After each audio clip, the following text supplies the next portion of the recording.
hivi pia atakuletea wazo. Wewe pima hilo wazo kwa neno la Mungu, kwa hekima ya Mungu, ili wazo Roho Mtakatifu hivi kwa Mungu, ili wazo ni sawa, au liamue kwa hekima ya Mungu, litende kwa hekima ya Mungu pia. Amina. Yes. Kwa hiyo sio kila ushauri ni ushauri sio kila ushauri ni ushauri mbaya, au pia kwamba si kila ushauri kwamba si ushauri wa Mungu. Wewe pima kwa neno la Mungu. Neno la Mungu litakusaidia kupambanua. Lakini Biblia inatuambia katika Mithali 11:14 kwamba mahali pasipo mashauri watu huanguka. Mahali pasipo mashauri watu huanguka. Mashauri yafaa sana. Ndio unakuta katika kila eneo, kuanzia kwenye taifa, kuja kwenye taasisi, kuja kwenye familia, huwa kuna ngazi za mashauri. Ngazi za mashauri. Kwa nini? Kwa sababu mashauri ndio yanajenga mambo. Amina. Biblia inasema pasipo mashauri watu huanguka. Kwa ukiona mambo hayajakaa sawa, mashauri yanafaa, kwa sababu mashauri yanasaidia pia. Hekima pia tunasoma katika Yakobo 3:15 kwamba hekima isiyotoka juu ni hekima ya kidunia. Hekima isiyotoka kwa Mungu ni hekima ya kidunia. Ziko hekima za kidunia. Watu wakati unajua, unaona kama unajua, si kila hekima leo kuja kwa ni hekima ya Mungu. Na hekima nyingi tu za kidunia. Busara tu za kawaida. Na mtu anaongea na sauti kama yuko sawa, anaonekana kama yuko sawa, kumbe hayuko sawa. Kumbe anatumika na adui. Tuzichunguze hizo hekima kwa neno la Mungu na tutajua kama hii ni hekima ya Mungu au ni hekima ya kidunia. Na Roho Mtakatifu anatusaidia kufanya maamuzi sahihi katika jina la Yesu. Pigie Yesu makofi. Lakini pia tunaona kwamba waliwadhihaki wale watu waliotumwa na Daudi, wakawafanyia vibaya. Na hii ilileta aibu. Hapa tunajifunza kwamba ukidhihaki watu wa Mungu inaleta aibu, na si aibu tu, inasababisha pia vita. Daudi hakufurahishwa kabisa na hicho kitendo. Akawaambia watu wake, kwa jinsi walivyowatendea, kaeni kwanza huko mpaka mtakapoota ndevu zenu ndio mrejee. Maana waliwanyoa ndevu, nywele, waliwachania nguo zao, walikatakata nguo zao vipande vipande, yaani waliwafedhesha. Waliwadharaulisha. Na matokeo yake hii ileta aibu. Na aibu hiyo ilifanya maamuzi yakaja tofauti. Hasira ya Mungu ikainuka ndani ya Daudi. Akaamua kupigana nao. Sasa tunapaswa kuheshimiana. Amen.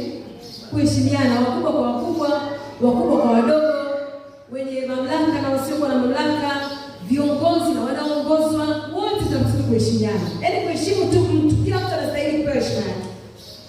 Amina. Kuna picha nyingi shamba msharaka kwamba kuheshimu hata mtoto mdogo, mpe heshima yake. Naye anastahili, ana utu. Amana anaishi, ana utu, anastahili kuheshimiwa pia, kupewa heshima yake na nafasi yake. Kumheshimu mtu si kumpigia magoti, ni kumpa tu kuheshimu ule utu. Kuheshimu kama huyu ni mtu kaumbwa na Mungu na anastahili kuishi, anastahili haki zake, na hiyo tu. Kutambua kwamba huyu mtu anamwakilisha Mungu. Kwa sababu yeye sasa tumeumbwa kwa sura na kwa mfano wa Mungu. Kwa kila mtu yuko kwa dunia anamwakilisha Mungu. Amina. Kwa ile kutambua, Biblia inatuambia katika Zaburi 105:15 kama msiwaguse wapaka mafuta wangu, msiwaguse wapaka mafuta wangu. Kila mtu anayeona chini ya mbingu ni mtu wa Mungu.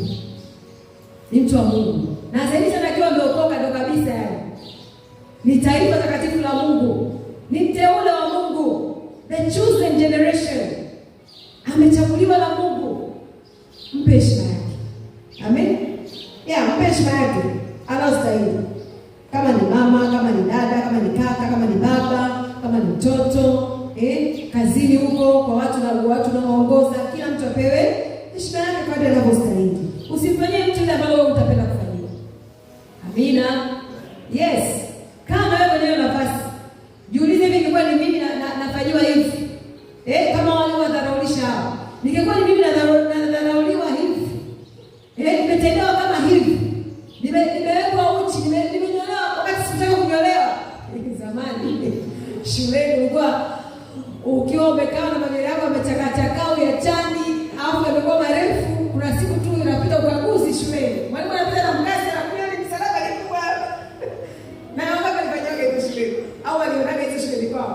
Mwalimu anapiga na mkasi. Anajua anapiga na mkasi kitu na hiyo kiasi kwamba huwezi kwenda kuacha kunyoa. Na ukienda kunyoa, hutanyoa zikawa ndefu, lazima uende sawa chini kule kama sawa ule msalaba ulikokaa. Walikuwa wanaweza kweli. Na hizo kunyoa ama vinyozi hao kama saluni sisi baba shepu ziko kunyoa shilingi 1000 tu. Zamani za hakuna kunyoa mpaka unaomba mama ninyoe. Mama ninyoe, unakuta nywele zimekuwa haujanyolewa. Siku unakutana na mkasi wa shule. Sasa kushanyolewa pale. Utakuwa utembea mpaka nyumbani. Wenzako wanakucheka sasa. Fedhea. Unapata fedhea kwa fedhea. Lakini kuna walimu pia mashuleni wanawaibisha watoto. Walimu wanawaibisha watoto wanafanyia hapa adhabu ambazo zinaita fedhea. Adhabu zinaita fedhea. Mwalimu anamwaibisha mtoto adhabu ya aibu. Inamfanya mtoto anajisikia aibu au kutoka pale zake anamzomea. Anajisikia aibu. Au anamwambia tu darasa zima mzomeeni. Jamani. Yaani hivi mtoto akitoka hapa anajisikiaje wewe utu wake kwamba amezomewa darasa zima. Huyu mtoto kwa pidesi yake inashuka. Ujasiri wake unashuka kwa sababu ya kitendo alichokifanyiwa. Na hata wakati mwingine kama anataka kujaribu kufanya kitu, ndio hatafanya kabisa. Alafu anataka chuke kudumu na wewe mwalimu. Hata hilo somo asielewe tena. Kwa kuna vitu ulizokuwa unafanya vinampendesha mtu. Vinampendesha mtu. Watu wa Mungu, tunapofanya jambo lolote ile Roho Mtakatifu atusaidie. Kila wakati katika maombi yako jiombee kwamba Roho Mtakatifu katika nafasi yako ulionipa kama kiongozi, kama usijui nani, kwenye level yote uliopo, mwambie Roho Mtakatifu nipe hekima katika matendo yangu, katika maamuzi yangu, katika maneno yangu, nipe hekima. Kuna vitu bila kuomba havituachii. Tunaomba na tutakapoomba tutakumbuka na kwenye kutenda kwa sababu tuliviomba pia katika roho. Roho Mtakatifu atusaidie. Yeah. Lakini tunajifunza pia kitu kingine kwamba vita inahitaji nguvu ya kiroho na ushirikiano. Vita yoyote inahitaji nguvu ya kiroho na ushirikiano. Tunaona hapa Yoab na Abishai wanapewa maagizo na Daudi kwamba wajipange, wajiandae na kupigana na Waamoni. Sababu Waamoni wamejipanga dhidi yao. Yoab naye anaangalia, anaona kabisa kwamba Waamoni wamejipanga vilivyo kama alivyojipanga vilivyo, lakini hata kuweza. Kwa hiyo Yoab anaona mpango ulipangwa na Waamoni si wa kitoto safari hii. Kwa hiyo anaamua na yeye kujipanga vizuri. Anaandaa jeshi pande moja la kwake la kupigana na Waamoni, na anamwambia Abishai, andaa jeshi lako utapigana na wa Shamu. Naona ndivyo ilivyo katika maisha pia. Maisha tusema maisha ni vita. Unapotangaza tu kwamba mimi nimeokoka na mpenda Yesu. Mimi nampenda Yesu. Mimi namtumikia Mungu kwa neno la utukufu. Mimi niko pale tunanyeshia kama tunamtumikia Mungu. Sisi tunampenda Yesu. Kwa mtaani wewe hivyo unatangaza hivyo. Biashara zetu zinaitwa na nguvu za Mungu. Ndio yetu inaitwa na nguvu za Mungu. Watoto wetu zaidi. Adui yupo anajipanga ili kutaka kuangusha kwa namna moja au nyingine, japo hata kuweza. Kwa sababu Bwana alishatushindia vita yote. Ushindi uko pale wetu. Roho Mtakatifu anatupa hekima ya kushinda hizo vita wakati wote. Amen. Lakini tujue kabisa kwamba vita ipo na tunapaswa kuishinda hii vita kwa ushirikiano, lakini pia kwa nguvu za rohoni. Au ushindi kwa nguvu za mwili. Ukisema vita yote uendea katika mwili, hiyo vita ulishashindwa. Lakini ukiendea katika roho ulishaishinda. Amen. Kwa vita yote unaishinda katika roho kwa kushirikiana. Kwa kushirikiana kwa namna gani? Hawa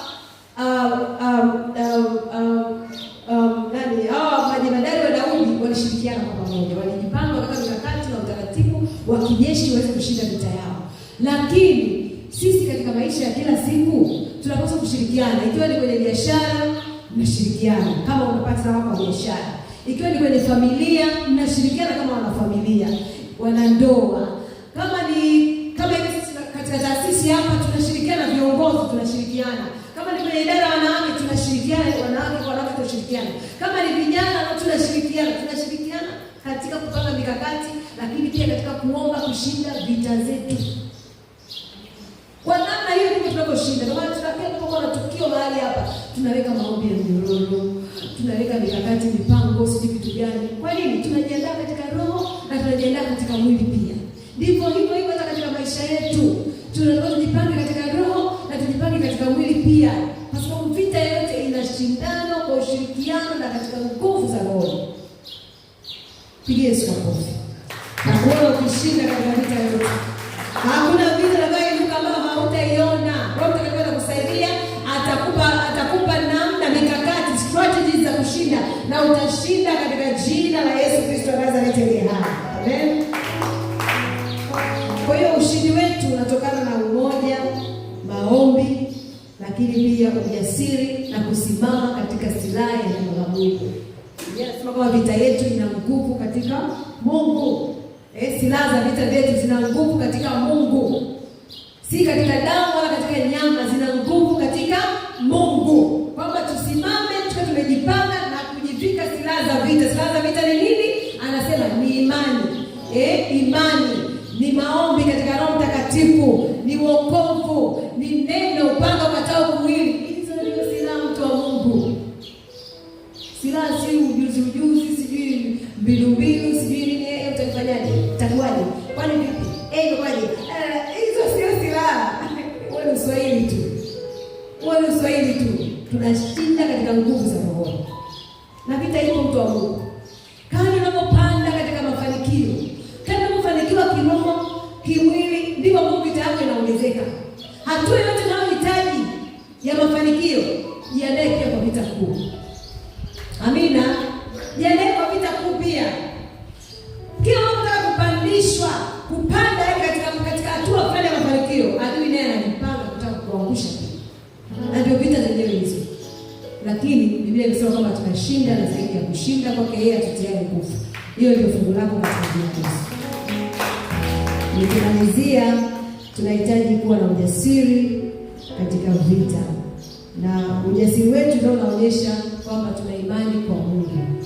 Kadri tunapokuwa na ujasiri, tunaonyesha kwamba tunakuwa tuna imani kwa Mungu. Biblia inatuambia kwamba katika ile Yoshua 1:9, uwe hodari na mwenye moyo wa ushujaa. Lakini pia Zaburi 37:5, kabidhi Bwana njia zako. Kabidhi Bwana mambo yako yote. Katika kila jambo kabidhi Bwana. Liombe kwa Mungu, kwa sababu Biblia inasema tuombe yote na tutapewa. Lolote utakaloliomba tutapewa. Ni lipi hilo? Omba. Kila jambo liende kwanza kwa maombi. Kama ni maamuzi yoyote, kila jambo liende kwa maombi. Usipashaka kutoka kwenye maombi, umeshapata masuluhisho yote. Unakuta hilo jambo limeshayeyuka na limepotea tena. Halina nguvu tena. Amina. Ukiona tu roho yako inatweta, haina amani, haijatulia, kuna vitu havipo sawa, wewe ingia tu katika maombi. Ingia katika maombi. Anza kwa kuabudu, kumsifu Mungu, kumsifu Mungu. Fungua Biblia, anza kuomba hilo neno kama unalisoma, unaliomba, omba. Na kisha utatoka ukiwa na amani na ushindi. Na kuna vitu vitakuwa vinayeyuka tu mbele yako. Vitakuwa havina nguvu. Utaona tu ukishinda siku hata siku, miaka na miaka, utaona tu ukishinda. Watu wanajiuliza huyu siri yake iko wapi? Siri ipo katika nguvu za rohoni. Simama pale ulipo. Mungu atakupa ushindi katika mambo yako yote. Lolote ambalo linakusumbua, Bwana anakupa ushindi asubuhi ya leo, kama alivyompa ushindi Daudi, kama alivyowapa ushindi majeshi ya Israeli. Ndivyo ambavyo Bwana atakupa ushindi katika mambo hayo kwa jina la Yesu Kristo. Asubuhi ya leo mshukuru Mungu kwa ajili ya neno lake. Shukuru Roho Mtakatifu kwa ajili ya neno hili. Asubuhi ya leo muombe Mungu akuongoze. Muombe Mungu katika vita yote, mwambie Roho Mtakatifu akushindie. Mwambie Roho Mtakatifu akupe hekima, akupe ujasiri, akupe nguvu za roho ili uweze kushinda kila vita ambayo unaipigana. Kwa maana vita si yetu bali vita ni ya Bwana. Karabo sheketeri andarabazikata. Reke sheketeri andarabazikata. Katika jina la Yesu Kristo wa Nazareti aliye hai. Katika jina la Yesu Kristo wa Nazareti aliye hai. Sema Mungu Baba. Katika jina la Yesu Kristo. Na kushukuru kwa neno lako. Asubuhi ya leo